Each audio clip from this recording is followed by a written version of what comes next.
Hello everyone, welcome back to the Narcissist Exposed. Close the door.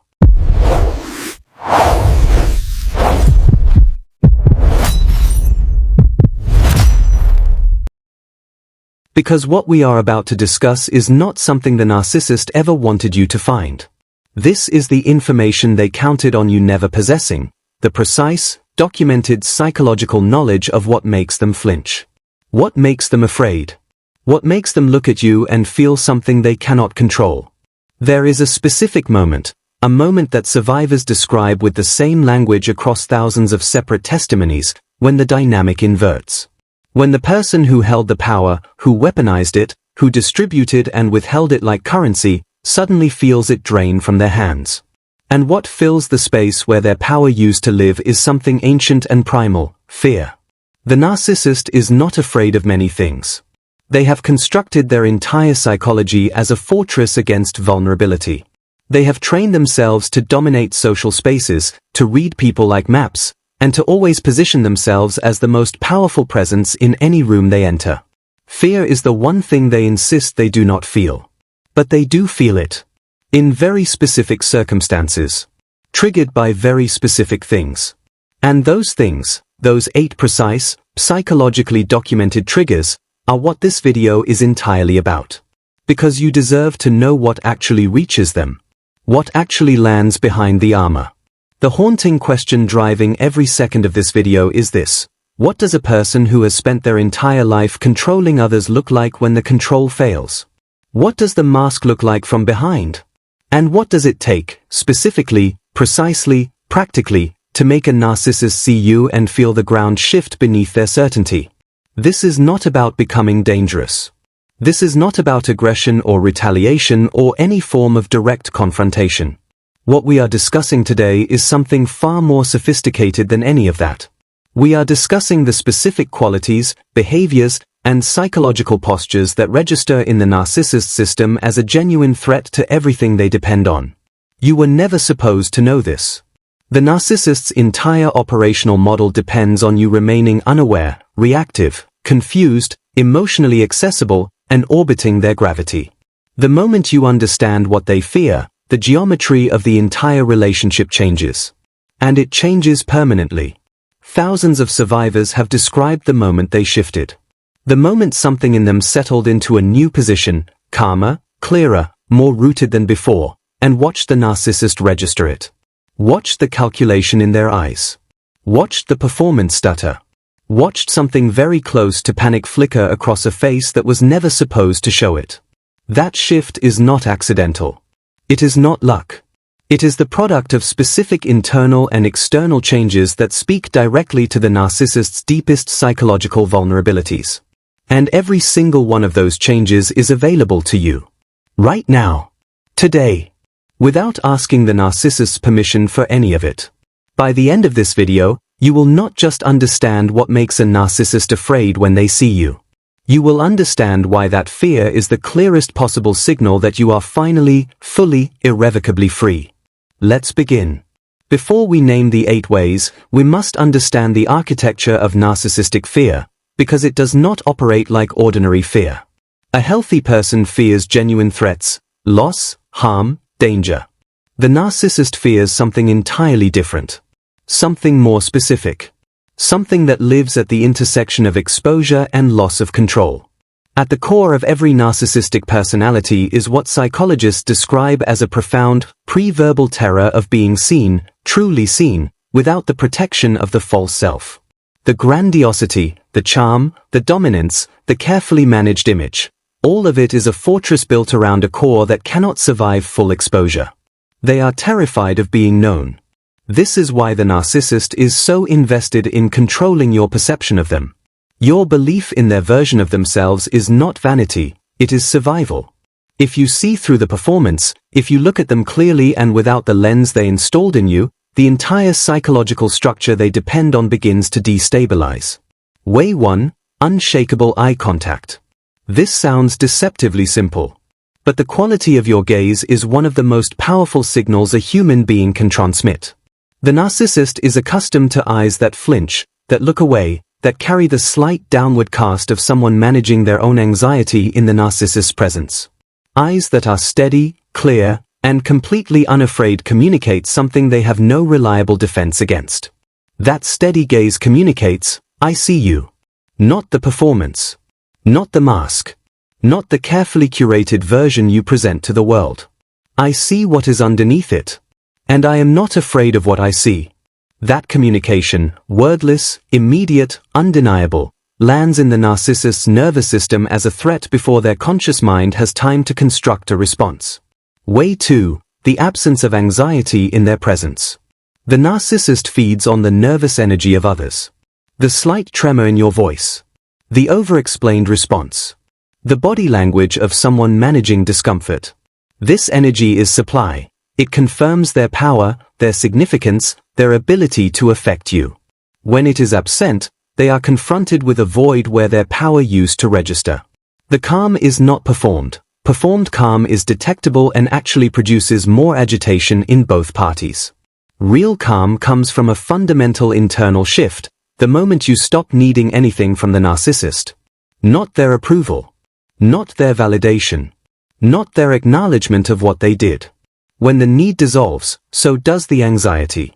And the absence of your anxiety is deafening to them. Way 3. Speaking with precision and economy. The narcissist is accustomed to verbal environments they can dominate, conversations where the other person over-explains, hedges, apologizes, qualifies, and fills silence with nervous sound. When you speak precisely, saying exactly what you mean, in the fewest words necessary, and then stopping, you deny them the verbal real estate they need to perform their dominance. Precision in speech also signals something the narcissist finds deeply unsettling: clarity. A person who speaks with clarity has done their psychological work. They know what they think. They know what they feel. They know what is true. And a person who knows what is true cannot be gaslit, cannot be rewritten, cannot be made to doubt what they clearly, calmly, articulately know. Way 4. The complete removal of emotional reactivity. This is the one that strikes at the operational center of the narcissist's control system. Every manipulation, every provocation, every carefully calculated move they make is designed to produce an emotional reaction in you, because your emotional reaction is both their supply and their evidence of control. Remove the reaction, and the entire system loses its function. Here is where the inversion happens. Here is the moment in the story where the person who was hunted becomes the one the hunter cannot read, cannot predict, cannot manipulate into a posture of smallness. And the hunter, for the first time, feels the cold draft of a power they cannot locate or contain. The narcissist encounters you, after the shift, after the work, after the specific and deliberate cultivation of these 8 ways, and something in their calibration system misfires. The usual reads don't land. The usual triggers don't produce the expected results. The usual sense of superiority wobbles on its foundation. And in that wobble, panic. Way 5. Documented knowledge of their patterns. When you know, specifically, clinically, documentably, what a narcissist is and how they operate, something in your entire demeanor changes. You stop being surprised by the moves. You stop being destabilized by the tactics. You watch the manipulation unfold with the calm recognition of someone who has read the script and already knows how it ends. The narcissist senses this knowledge. They cannot always name what has changed, but they feel it. The conversations that once derailed you now slide off a surface that has become smooth and impenetrable with understanding. The provocations that once landed now dissipate on contact with your informed, unrattled awareness. And they begin to feel exposed in a way they cannot explain. Way 6. Social groundedness, a network they cannot infiltrate or corrupt. The narcissist's greatest external weapon is the social ecosystem. The ability to shape narratives, to position allies, to run smear campaigns, to control how others perceive their targets. This weapon is neutralized when you have relationships so genuine, so well established, so rooted in real mutual knowledge, that no whisper campaign can find purchase in them. When the narcissist attempts to work the social environment around you and finds it solid, finds people who know you too well to be moved by a manufactured narrative, they experience a specific, escalating alarm. Because the social weapon has always worked before. It has always created enough doubt, enough distance, enough damage to weaken the target's support structure. Against genuine community, it fails completely. Watch the narcissist recalibrate in real time when the social play fails. Watch the charm intensify toward your closest connections, then watch them sense the performance and close ranks around you. Watch the narcissist's face when they realize the ecosystem they counted on corrupting is actually serving as your fortress. That expression, that specific recalculation, is what panic looks like wearing a smile. Way 7. Physical presence that takes up full space. The narcissist has trained you, over time, to make yourself physically smaller, to take up less space, move more carefully, exist more quietly in their presence. When you walk into a space after the shift, shoulders back, gaze level, movement unhurried, voice carrying its full natural register, you are communicating something the body understands before the mind processes it. Full physical presence says, I am here. Completely. Without apology. Without the self-diminishment you required of me. And the narcissist, whose sense of power was partly maintained by keeping you contracted, sees the expansion and registers it as a territorial signal, as the advance of something they can no longer contain within the boundaries they spent years enforcing. Way 8, the final and most devastating, is this, living proof that you not only survived what they did, but that you are better for having passed through it. Not performing better. Not claiming better. Actually, visibly, undeniably better. Clearer. Stronger. More yourself than you have ever been in your life. This is the sight that produces the deepest, most lasting fear in the narcissist's psychology. Because it means the weapon they used against you became the instrument of your transformation. Now we enter the narcissist's internal experience of encountering you, the transformed version, the clear-eyed version, the version that carries all 8 of these ways as natural, integrated expressions of who you have become. And what we find inside them, in that encounter, is not what they would ever show you. But it is real. And it is significant. The first internal response is aggressive disbelief. The mind that spent so long constructing a diminished narrative of who you are simply cannot integrate the evidence in front of it. This cannot be the same person. This cannot be the one they defined as broken, as dependent, as unable to function without their presence. The dissonance is immediate and acute. Then comes the rapid reassessment, the frantic, barely concealed psychological scramble to locate a new angle of attack. What can be used? What pressure point remains accessible? Where is the vulnerability that always existed before? And finding none, finding that the vulnerabilities have been transformed into the very sources of your strength, the scramble intensifies into something that looks, from the outside, like agitation. The agitation is visible to those who know what to look for. The over-controlled stillness of someone managing internal chaos. The eyes that move a fraction too quickly. The laugh that arrives a half-second too late. The charm that is turned up so high it becomes, to anyone paying attention, clearly a performance rather than a natural expression. The mask is working harder than usual. Because what is underneath it is working overtime. They begin making moves they would not normally make, moves that reveal more desperation than calculation.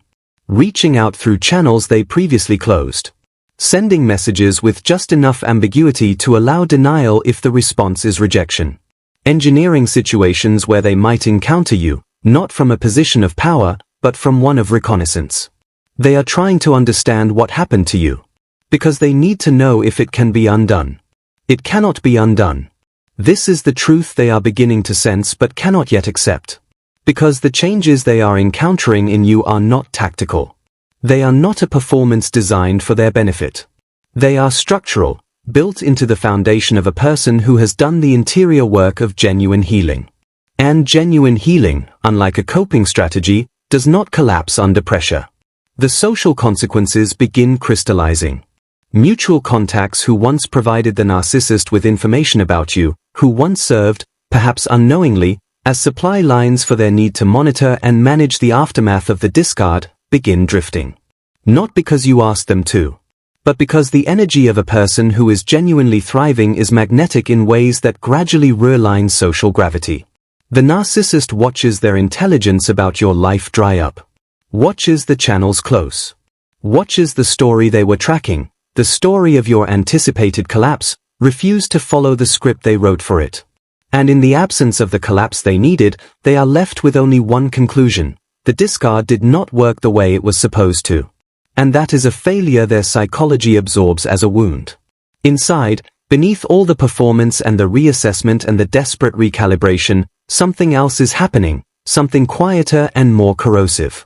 The narcissist is beginning to feel the specific, inescapable weight of having made an irreversible error. Not remorse in the emotional sense, they do not access remorse easily. But the cold, analytical recognition of a miscalculation with permanent consequences. They let go of something they cannot get back. And the cruelest part, the part that operates like a slow-acting truth, is that seeing you flourish confirms everything they could never admit while they had you. That you were the real thing. That the depth, the loyalty, the capacity for genuine love that you brought to the relationship was not ordinary or easily replaced. They called it weakness. They discarded it as insufficient. And now they watch it walking away from them, into a life that gets brighter with every step it takes in the opposite direction. And now we arrive at the truth this entire video was always building toward. Not the narcissist's panic, though understanding it was necessary. Not their fear, though naming it was important. The truth this video was always building toward is about what the 8 ways actually are, at their deepest level, and what it means that you now possess them. The 8 ways are not tactics. They are not moves in a psychological chess game played against the narcissist. They are the living, breathing evidence of a person who chose themselves. Who chose reality over comfortable illusion.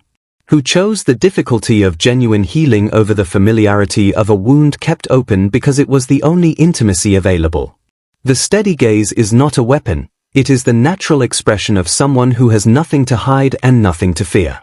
The calm is not a strategy, it is the settledness of a person who no longer needs external validation to know their own worth.